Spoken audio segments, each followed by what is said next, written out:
नमस्कार दोस्तों, स्वागत करते हैं आपके अपने चैनल एस्केपिंग लर्निंग में। तो मित्रों, आज हम लोग बात करेंगे कि राज उत्पत्ति के जो दैवी सिद्धांत हैं, जो ईश्वर में विश्वास करते हैं, ऐसे प्रश्न आपके TGT, PGT, NET, JRF, KVS, NVS सभी में पूछे जाते हैं। और इस वीडियो के माध्यम से आपको परीक्षा में 2 से 3 प्रश्न देखने को मिल सकते हैं। तो वीडियो को लाइक कर दें, चैनल को सब्सक्राइब कर दीजिए। चलिए स्टार्ट करते हैं।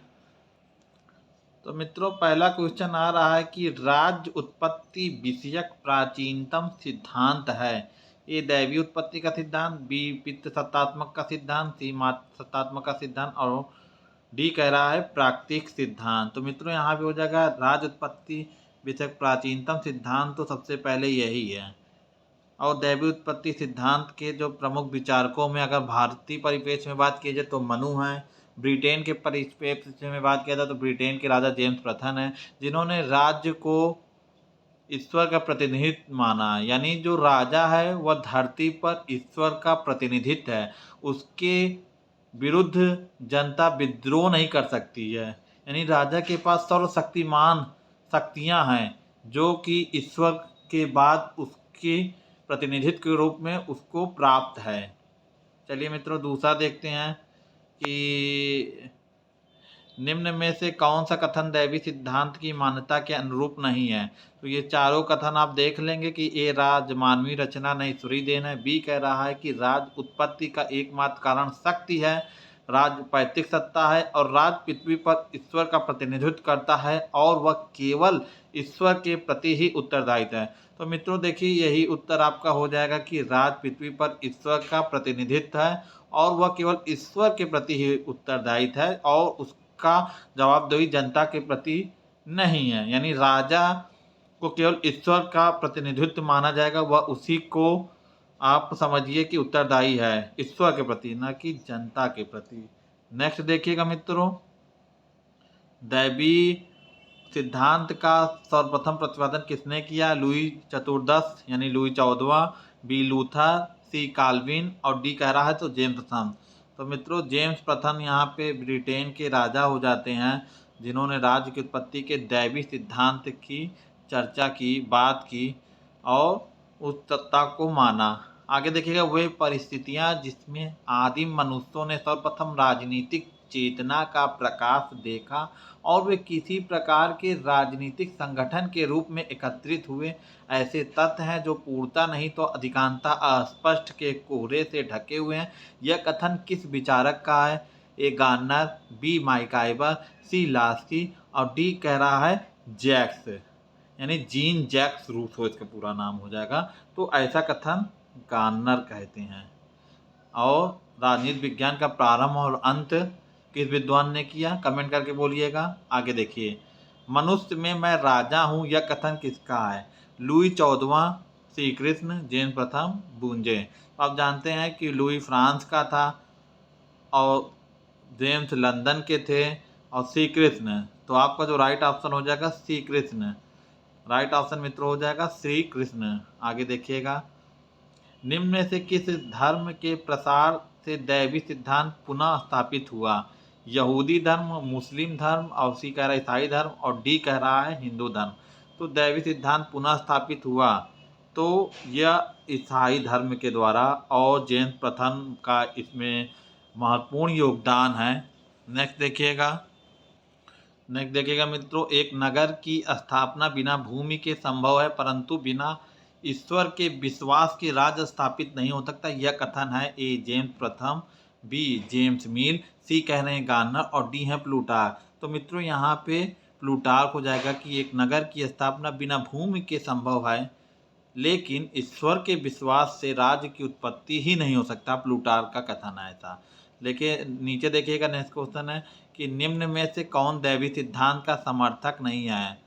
तो ए कह रहा है रॉबर्ट फिल्मर, बी कह रहा है सेंट अम्बोज, सी संत ऑगस्टाइन और डी कह रहा है जीन जैक्स रूसो।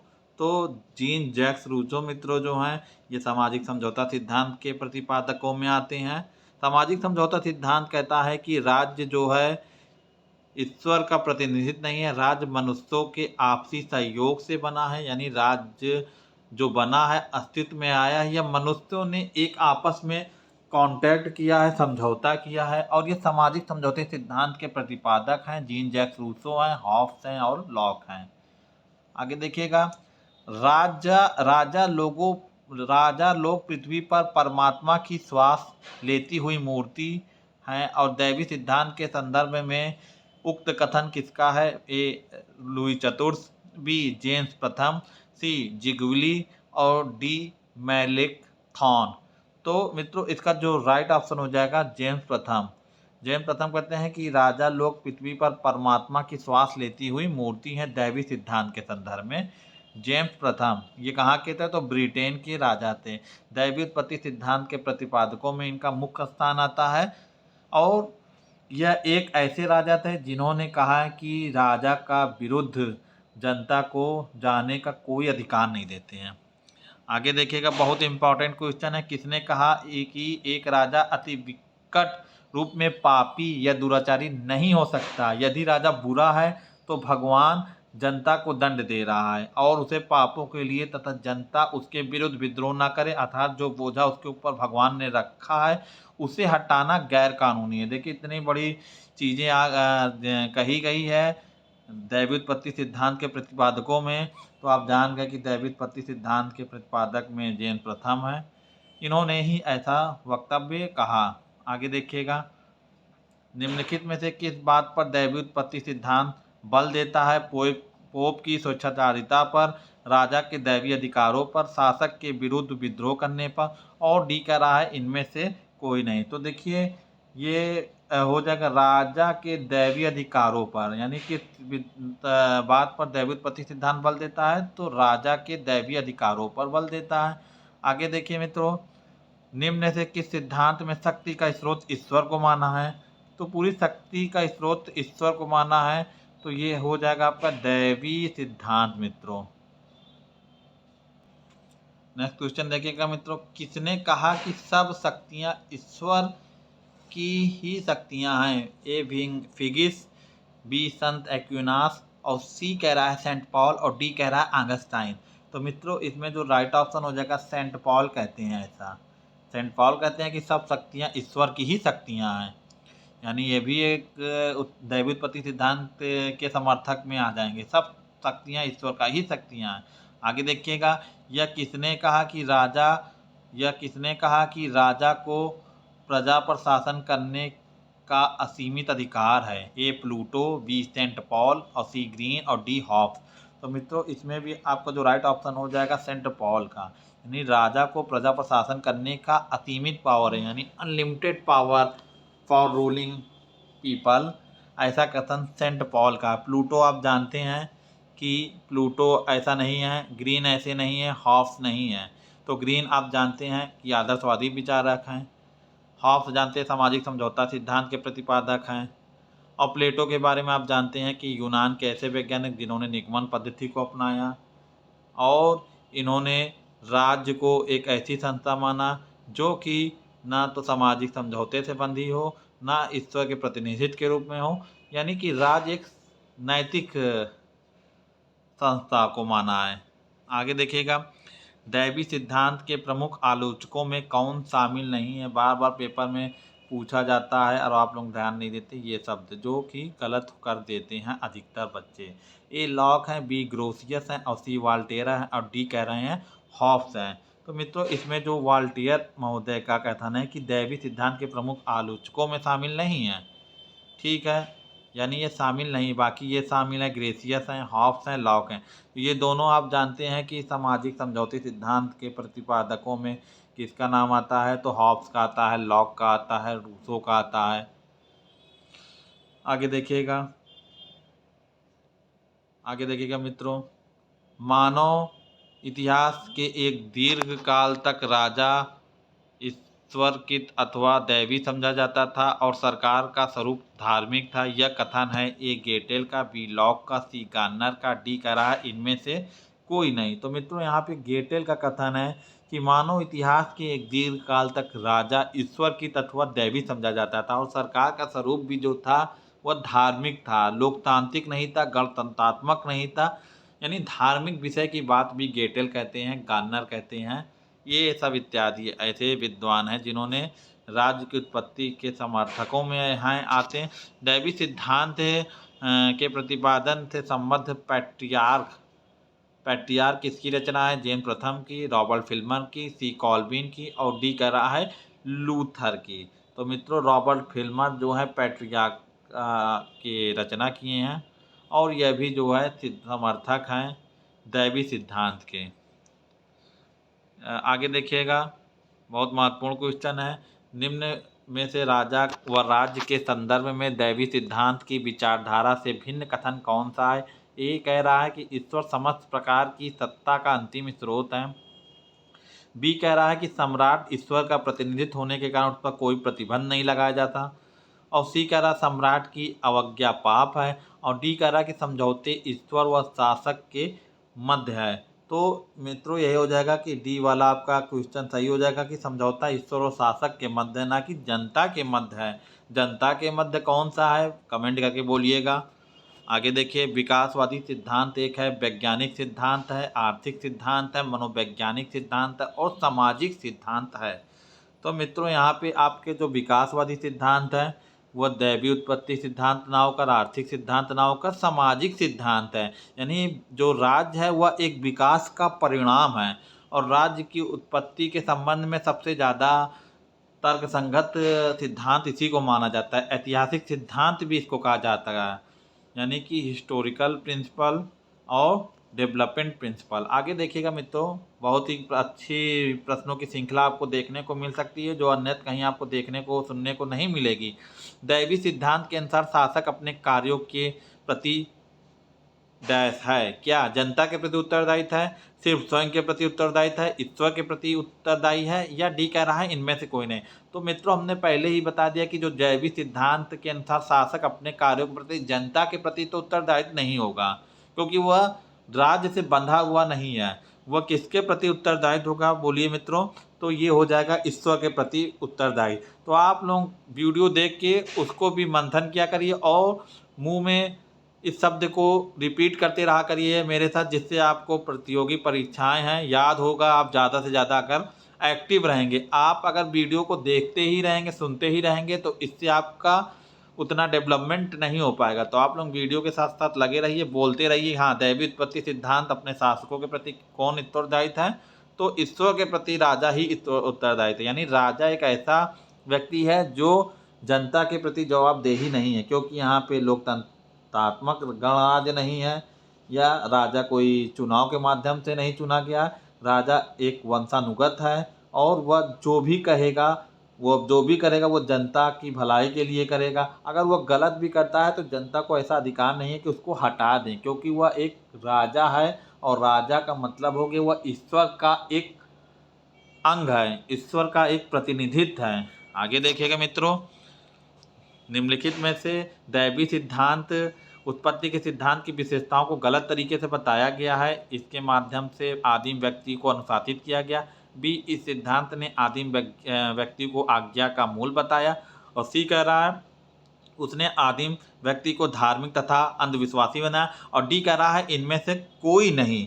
तो मित्रों इसका जो राइट ऑप्शन हो जाएगा, उसने आदिम व्यक्ति को धार्मिक और अंधविश्वासी बताया। कौन कहता है? दैवी उत्पत्ति सिद्धांत की विशेषताओं को गलत तरीके से बताया गया था। यानी इसमें आदिम व्यक्ति को क्या किया गया है कि ईश्वर का प्रतिनिधित्व राजा सभी को अनुशासित करेगा, और इस सिद्धांत में आदिम व्यक्तियों को आज्ञा पालन का मूल बताया, इत्यादि बातें इसमें कही गई। नेक्स्ट देखिएगा, राजा तथा ईश्वर में इतनी साम्यता है कि यह कहना उचित है कि राजा ईश्वर है। यह कथन किसका है मित्रों? तो यह कथन किसका है? जेम्स प्रथम का, हेनरी मैन का, जीन जैक्स रूसो का और सेंट पॉल का। तो आप जानते हैं कि जेम्स प्रथम दैवी उत्पत्ति सिद्धांत के प्रतिपादक हैं। वह राजा को ईश्वर ही समानता के अनुरूप मानते हैं।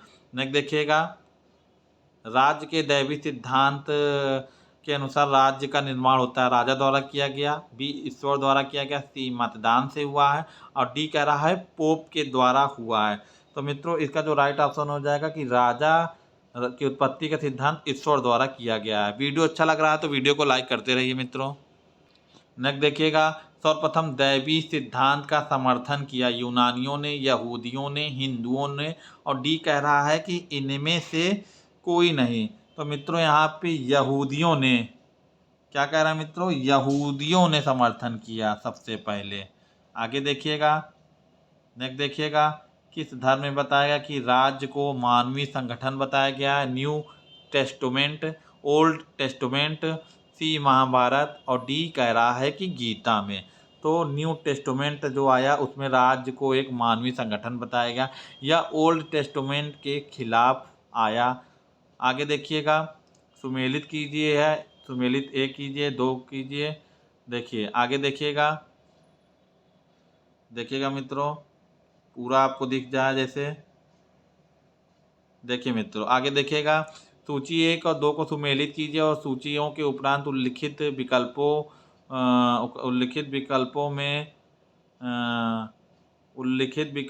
विकल्पों का सही चयन कीजिएगा।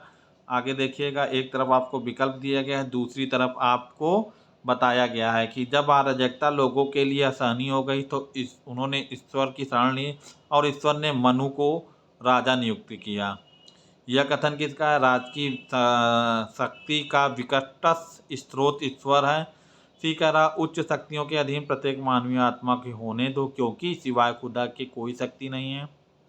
डी कह रहा है, प्रत्येक प्राणी दैवी शक्ति के अधीन है। जो शक्तियाँ हम पृथ्वी पर देखते हैं वह ईश्वर द्वारा ही स्थापित की गई है। तो सूची में एक बाइबिल है, बी सेंट पॉल है, सी ऑक्सबर्ग कन्वेंशन 1530 है, और फोर्थ कह रहा है कि ओल्ड टेस्टमेंट यानी यहूदियों का यह प्राचीन धर्म है। तो मिलान करेंगे तो इस प्रकार एक और आ गया है कि संसार में शासन, विधान और व्यवस्था संबंधित और सत्ता ईश्वर द्वारा उत्पन्न स्थापित शासक एक संस्था जिसकी स्थापना ईश्वर ने पतन ने की। तो ऑप्शन में अगर हम देखेंगे तो ऑप्शन में आप देखेंगे मित्रों तो ये इसका ऑप्शन मिलान करने को आता है। हर बार परीक्षाओं में ऐसे प्रश्न से आपको गुजरना पड़ता है। और इस तरह देखेंगे कि पहले का ऑप्शन क्या हो जाएगा मित्रों, तो पहले का ऑप्शन हो जाएगा महाभारत। नेक्स्ट देखिएगा, नेक्स्ट देखिएगा, राजकीय विकट का स्रोत ईश्वर है, तो ये हो जाएगा ओल्ड टेस्टमेंट। आगे कह रहा है उच्च शक्तियों के अधीन प्रत्येक मानव आत्मा के होने दो क्योंकि सिवाय खुदा के कोई व्यक्ति नहीं है। तो ऑप्शन में क्या कह रहा है, ऑप्शन में मित्रों क्या कह रहा है कि ये हो जाएगा आपका बाइबिल में कहा गया है। तो इस तरह आपको ऑप्शन में देखने को मिल जाएगा। तो इस तरह 5 4 1 3 2 हो जाएगा। आगे देखिएगा मित्रों, आगे देखिएगा किसने दैवी सिद्धांत की आलोचना करते हुए यह कहा कि यह कहना कि परमात्मा इस या उस व्यक्ति को राजा बताता है अनुभव एवं साधारण ज्ञान को सर्वदा प्रतिकूल बताता है। ए रूसो, बी गिलक्राइस्ट, सी हुकर, और डी कह रहे हैं गेटेल।